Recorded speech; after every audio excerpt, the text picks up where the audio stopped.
Alright YouTube, listen up, because I got something to say. Final Fantasy XI fucking sucks! Now this is how I felt when I first played the base game. Do I feel that way now? We'll see. So, I'm sure a lot of people can relate to this. I'm a big fan of the Final Fantasy series. I've played pretty much every mainline, at least the first 10 or so, and I prefer the single player games. I've never really been big on MMOs, but I've always been interested in this because it's a mainline Final Fantasy game. There's two things this game has that most other MMOs don't. First of all, it has an endpoint, so that's a big plus. Second of all, it's had so many updates over the years to accommodate solo players. I think you can pretty much treat this like a single player RPG. It's a little weird, it's still got MMO DNA baked in, but it's pretty much an open world RPG. My goal for this video is to get through the base game and as much as the Rhapsodies of Vana'diel questline as I can. I do plan on covering everything at some point, but it's just so much, I have to break it up like this. Alright, this is Final Fantasy XI, the solo experience.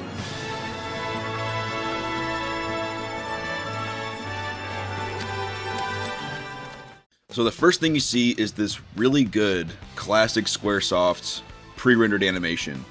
It sets up some of the lore of the world, and the story in this game is more world and lore focused, not so much characters, unfortunately. It actually reminds me of Final Fantasy I, kind of, where the story is more themes and just the vibes of the journey in general, not really, big dramatic moments with characters or anything. So the premise of the story is, 20 years ago, there was a war between the civilized people and the beastmen, and now all of a sudden they're rising up again. And how does the player fit in all this? Well, you make a custom character. You can pick one of like 5 or 6 races, one of 3 starting nations, which is really cool, and you pick your starter class, which is one of the 6 classes from the first Final Fantasy. Once you get into the game, you can pretty much go anywhere, but the main way you make progress is to complete rank missions for your nation. Now this used to require grouping, but it's not the case anymore. Now you get these summons that are like NPC party members called trusts.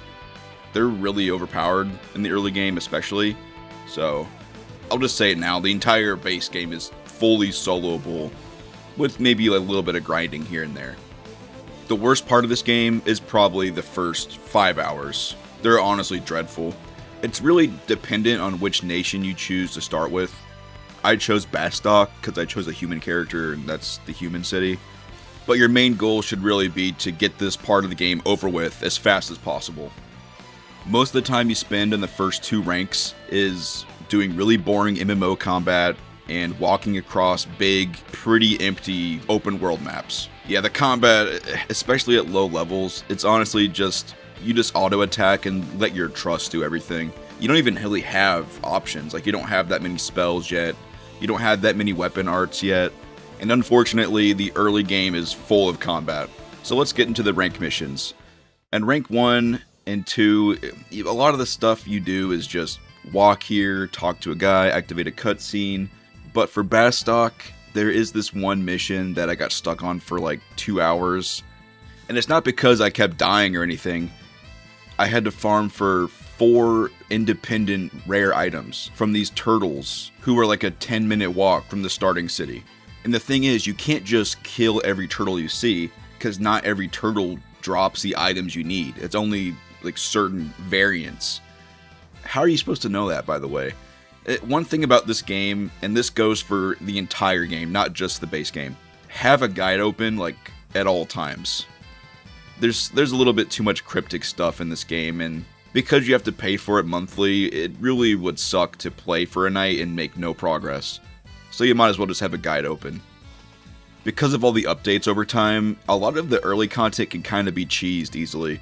So a lot of stuff you need, you can just buy from the auction house, and you can get Gil easily. You just go to this like achievement guy over here. After you get a few achievements done, like pick up 10 bat wings, you can buy some late game armor, and then just sell it at a regular shop for like 20,000 Gil, which is a lot for the early game. That's massive. Once I beat the grindy turtle mission, the game did start to slowly get better and better, so Just get through that first few hours and you should be, I don't know if it's Stockholm Syndrome, but you should start liking the game a little bit more.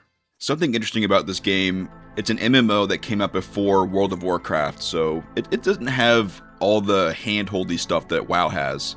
There's no quest markers, there's no mini-map, there's no conveniences.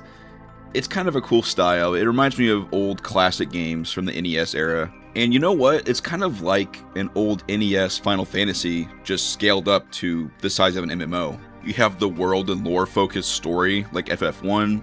You have the open world with really strong encounters, like FF2. And you have the job switching, like FF3. The end of Rank 2 is a big improvement. So you go on these quests to travel the other 2 starting nations, which is really cool. I mean, nowadays you can just warp there for cheap, but back then you had to go on this huge journey to walk all the way to each one, and I'm sure that was really memorable back then. This quest ends with your first major boss fight. It's this big, cool-looking dragon and this eyeball guy, which, when I first got to it, was a little too strong, so I decided to start the Rhapsodies of Vana'diel quests. So, the Rhapsodies of Vana'diel is this big questline they added after the game was pretty much done getting new content, and what it is a storyline that weaves in between all the different expansions. The end of this questline is the true ending of FF11, and it'll also give you a lot of useful items to just speed things up and make it more solo friendly. The story of this quest is a little weird. You get this chick from the future who comes back and calls you master. Apparently the world's gonna get deleted or something. I don't know if that's supposed to be like a meta thing about the servers going offline. I don't know, but honestly, I'm not impressed with the story. I'll just take my EXP boost and move on. Once you grind up and beat that Black Dragon boss, you're officially done with the early game, at least of the base game. Honestly, it's shit. It really is not fun to play through the early game at all, but I do promise you it does get better. Please just use all the time-saving exploits you can. Use the auction house, use the Sparks equipment to grind up Gale fast. Try to do as much of the achievements as you can to level up as fast as possible. And also do the Rhapsodies of Vana'diel quest like first thing. The faster you get the EXP boost, the better. Even though I wasn't loving the game at first, I do like that it offers something the other mainlines don't. Mainly, it's the classic old school vibe it has, and just the scale of the world and the amount of systems you can mess around with. I didn't want to bore you with all the systems and all the explanations and stuff. Just trust me, if you really fall in love with this game, there's a lot you can dig into. So at this point, I would say we're pretty firmly in the mid-game. As soon as you hit level 20, do yourself a favor and get a mount, like ASAP. It'll save you so much time. There's so much walking in this game. Getting a mount will literally save you hours by the end of it. So to get a mount, you have to do this little quest where you farm for 4 grass clumps. You could also buy them from the auction house. Either way, you get the 4 items, feed it to the chocobo, do a little mini game where you ride on this raptor, and then you get the raptor as a mount. It's kind of weird, but I don't know, I kind of like it. But now that we have a mount, the next 3 ranks, rank 3, 4, and 5, will go way quicker. For rank 3, we have 2 main missions. The first one has you go to the swamp and you have to kill 20 turtles. It sounds simple, but actually you need to kill 20 specific turtles. There's all kinds of different variants. There's like old, veteran, bronze. The ones you need to kill are coppers. Honestly, I spent a lot of time waiting for them to respawn. Like, I would kill 4 or 5 at a time and then there would be none left. So I'd have to just wait around, and then that was not really fun. Can you imagine doing this with a group of real people, by the way? Like, if you actually had 4 or 5 other guys waiting around to kill these specific turtles. Yeah, that doesn't sound fun at all. But this is part of the main quest, so it probably wasn't hard to find a group for this back in the day. It doesn't matter though, it still sucks. The next mission for rank 3 is this huge dungeon crawl. For me, dungeon crawling was one of the best strengths of base game FF11, and this mission is where that starts to show. Next up, we have rank 4, and it's actually only 1 mission, but it's really long. You start off by meeting some people who are going to be more important in the expansions. They're setting up some story stuff, but unfortunately it's not relevant to the base game. You also meet the kid from the intro, that boy who survived, Aldo. It's kind of cool. I mean, he doesn't really do much, but it is kind of neat that you get to see him. The main thing you do in this mission is dungeon crawling. There's 3 main beastmen tribes. There's the bird guys, the turtles, and the orcs. And you go to their home bases, and you have to find this magicite. You learn 2 main things from finding the magicite. You get these flashbacks that show a guy who betrayed his friends, and you also get to learn that they're using the magicite to summon the Shadow Lord, which will be the final boss. This is probably my favorite part of the game, just dungeon crawling, especially through the Birdman, the Yagudo castle. It was really fun. It actually had some interesting little puzzles to it. Nothing crazy, just a switch and a trap here and there. But, you know, after several hours of just boring MMO combat and walking, this was a very, very nice change of pace. Ranks 3 and 4 are way better than ranks 1 and 2, and it's not even close. The game starts to lean into its strengths more, the story starts to actually be a story with characters. The combat gets better because you have more options, even though the best option is just to grind. If you decide to play this game, you also might notice some of the expansions start to open up once you hit certain levels, but I chose to ignore them because I just want to play the whole game in order, you know? As a solo player, the best thing you can do for the rest of the game is just outlevel all the content. Since you rely on trust for the combat and not other players, you can't really do advanced strategies. All you can really do is overpower stuff. Before I continue with the rank missions, I want to make progress on the Rhapsodies quest. That way I get more EXP boosters. So I grinded for a few hours just to be able to make progress on Rhapsodies. There's this big boss that's like a giant gorilla thing, and once you beat that, you get more cutscenes, a permanent 30% boost to your experience gain, and a really good grinding area. The original level cap for FF11 was level 50, which we're going to have to go above that to do any of the content. To do this, you have to do these limit break quests, which increase your level cap by 5 levels. I think all this grinding and questing sounds annoying, but it's honestly probably easier than finding 5 other people that want to play this with you. The first limit break quest was kind of cool. You go to these 3 Beastmen dungeons, and you have to either farm for an item, or you can pick up these guaranteed items on the floor. The guide I was using recommended this interesting tactic, where you just cast invisible and sneak on yourself, and you can just run by everything. Doing this saved me a lot of time, so I'm not really upset about using this tactic. And you know what? It's kind of cool that this is an option, even though it's kind of cheesy, like, it adds more depth to the game. The second quest is even easier. You just run around this snowy map and pick up 3 items, all on the same map, get it done in 5 minutes. And yeah, now it's time to grind up to level 60. This grind took up about half of my playtime for the late game, and that's not great. It was like 3 hours of just pure grinding. But as a solo player, I wanted to make sure I wasn't wasting my time on these final dungeons. Now we're finally at the rank 5 missions. There's only 2. First one is easy. You just go through this little dungeon with a necromancer boss at the end. It was extremely easy for me being overleveled, but it could have been really hard if I was a little bit lower leveled. The guy summons in other skeletons to fight you, and keeping pace in this fight would have been really tough at level 50. The final mission is another dungeon crawl, which is exactly what I wanted. It's this big snowy castle, and it looks really cool.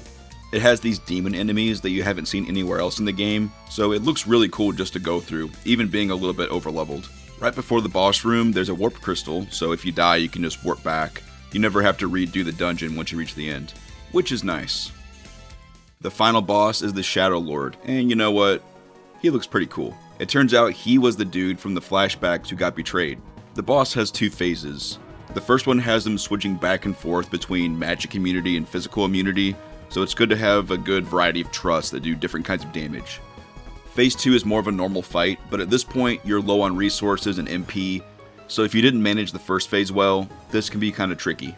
In the end, the soul of the Shadow Lord is saved, he goes to heaven or whatever, and you become rank 6 with your nation. I thought the ending was kind of satisfying for what it was. At this point you could go to the other nations and do their rank quests, or you can do some side stuff. There's a lot to do, but for me, just getting to the end of the base game story was good enough. In the end, it took me about 30 hours to get to the end of the base game. Knowing what I know now, I probably could have taken 5 hours off of that total, but a lot of my playtime still would have been spent walking across big maps, grinding, and just referencing guides. Final Fantasy XI as a solo RPG is definitely weaker than the other mainline games. It's not all bad though. I still like the dungeon crawling, the vibes, and some of the music. I like some of the new monster designs too, but it still has the things I don't like, which is the amount of grinding you have to do as a solo player and the unfun mission design. I really hate those early game missions. It honestly, if they cut those out and you started off in the mid game, it would probably be on par with the NES era of Final Fantasy, but it just is worse. The story was pretty basic, but the themes kind of made sense for being an MMO. It was about unity of all the civilized races versus all like the beast tribes, and the downfall of the good guys was them backstabbing each other. And this ties in with the gameplay too, with how multiplayer was pretty much required back in the day. You know, for an MMO, a story like this kind of makes sense. As a solo player, it doesn't hit as hard as the other mainline games, but I don't think the story was the main draw of this game anyway. As for the Rhapsody's quest so far, the character designs are kind of cool, and I like how the story is kind of like mirroring the eventual downfall of this game where the servers are closed. But so far, I'm not really feeling it. It's kind of neat, but it's nothing special. I will say, if you are a solo player, the entire base game is very solo friendly. Honestly, it would probably be really hard to find a group. It would take forever just to organize a whole group, and you're paying for a whole month at a time, so any day that you're not making progress is like a big waste, in my opinion. Judging it just on the base game content alone, this is probably my least favorite mainline Final Fantasy. I've played 1 through 10, and I've played 13 Part 1 and Part 2, and I prefer all of those over this. Now, I'm not saying it's a bad game, it just doesn't have what I'm looking for. Although, I do appreciate that it offers something that the other games don't. It's complicated. It's my least favorite, but I'm not saying it's bad. I will say, if you're a fan of the main series single-player games, you might as well give it a try. I mean, not that many Final Fantasy games come out anymore, if we're talking mainline numbered entries. It has cool MMO stuff like holidays, events, content updates that are rare, but they do still happen here and there. And the trust system honestly makes it feel like kind of open world single-player RPG, even though it has the MMO scale. I still think it's worth playing. And I'm going to keep going through the rest of the story, through all the main expansions, and making videos on those. Next up is Rise of the Xylart. So, if you want to see that, subscribe. See ya.